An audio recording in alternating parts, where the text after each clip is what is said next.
Pierre, un téléviseur, on branche des trucs là-dessus. Oui. Et avant, les téléviseurs étaient sur un meuble, c'était plus facile d'aller branche des branches. Là, ça, on va accrocher ça au mur hein, avec la belle plaque ou le bras. On n'aura pas envie d'aller jouer là-dedans souvent derrière.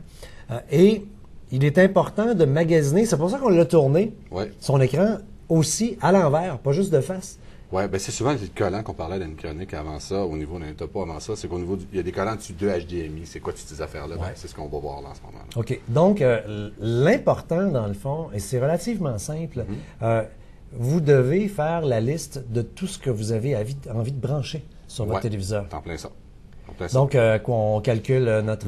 pareil, le jeu vidéo, le DVD, l'appareil photo numérique, je te dirais après ça, le câble numérique, bien entendu, le Blu-ray ou l'HD DVD. Le vieux VHS, si on veut regarder des trucs Dans le pire des fois, cas, oui, un vieux VHS, effectivement. Oui. Et là, il faudra avoir le bon nombre d'entrées.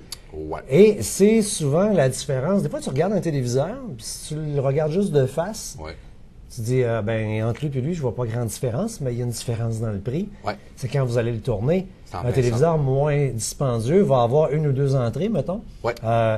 Ben là, tu branches juste ton câble puis ton lecteur DVD, ça arrête là. Mais si c'est un jeune avec console de jeux vidéo, tout ça, il va falloir en avoir plus d'entrées. Oui. Alors, ce qu'on voit ici en arrière, tu as la fameuse prise du câble qu'on appelle. C'est sûr qu'ils la mettent parce qu'il y a un syntonisateur ATSC à l'intérieur comme NTSC.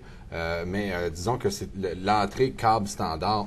Je ne conseille pas ça avec un télé numérique. Là, ça, c'est-à-dire ou une antenne extérieure de base. Là. Ce sont des téléviseurs méga performants à condition qu'on donne le signal méga performant. S'il n'y a pas les signaux du tout, là, on oublie ça. Là. Donc ici, alors c'est cette prise-là un peu qui est désuète maintenant, qu'on parle presque plus, parce que celui-ci a été limité au niveau des nombres de lignes de résolution.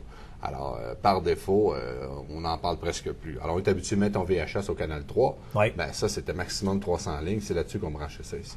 Alors, pour aller chercher un maximum d'images, qu'est-ce qu'on a fait? Ben, qu'est-ce qu'ils ont fait, les ingénieurs au niveau de l'électronique? C'est qu'ils ont séparé. On voit le jaune ici, puis le blanc et le rouge. Alors, ils ont séparé l'image du son. Alors, qu'est-ce que ça fait? Ça donne une meilleure qualité d'image. Et on ne passe plus par le syntonisateur, c'est-à-dire le canal 3, si tu préfères. On l'oublie complètement. On va dans l'entrée vidéo. Alors, qu'est-ce que ça fait, ça? Ça fait que si j'ai un DVD, exemple, à 480 lignes de résolution, et je branche ça ici, je vais avoir une meilleure qualité d'image que si j'avais à le brancher au canal 3. Tu vois-tu comme un VHS au canal 3? Je gagne des lignes. Tu gagnes des lignes ou tu gagnes au niveau de la couleur, surtout, parce qu'on sépare l'image du son. Là, il y a des puristes qui ont dit, c'est peut-être bien beau, tout ça, mais je trouve que les couleurs, y a-t-il une possibilité de séparer le noir du blanc ou du jaune, du vert ou des couleurs? On dit oui, effectivement. Alors, ce qu'ils ont fait, c'est qu'ils ont reséparé ça. On appelait ça le S-Vidéo, qu'on ne retrouve plus malheureusement sur les téléviseurs maintenant, mais qui est remplacé indirectement par des composantes qu'on voit ici.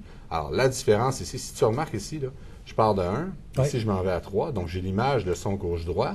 Et après ça, je reviens ici, ce qu'on appelle le component. Celui-ci, il y a la couleur verte, bleue et rouge, blanc et rouge. Alors encore là, le son, je retrouve le même son qui est ici. Ton gauche-droite. Gauche-droite, mais ce qui arrive ici, c'est que c'était mieux le vert que tu vois. C'est la luminance-chrominance. Alors c'est la même qu'on retrouve là-dedans avec toutes les couleurs. Mais là, on a séparé le rouge et on a séparé le bleu de ces couleurs-là pour donner une meilleure couleur. Donc, c'est ce qu'on appelle les entrées composantes. Là, on est tous en analogique, qu'est-ce qu'on appelle. Analogique, c'est les bons vieux câbles RCA. Voilà, fil coaxial, ça c'est important par exemple. Là, alors on a des entrées. Alors tu vois comme ici, il y a deux entrées. Il y a deux entrées composantes. Alors je pourrais brancher, exemple, un décodeur numérique ici, ma caméra, mon jeu vidéo, tout ce qui est numérique dans le fond, mais je le brancherai analogique. OK? Après ça, ce qu'on voit, la fameuse prise qu'on appelle HDMI. Okay? Alors, la prise HDMI, alors ça, c'est important d'avoir au moins deux prises HDMI.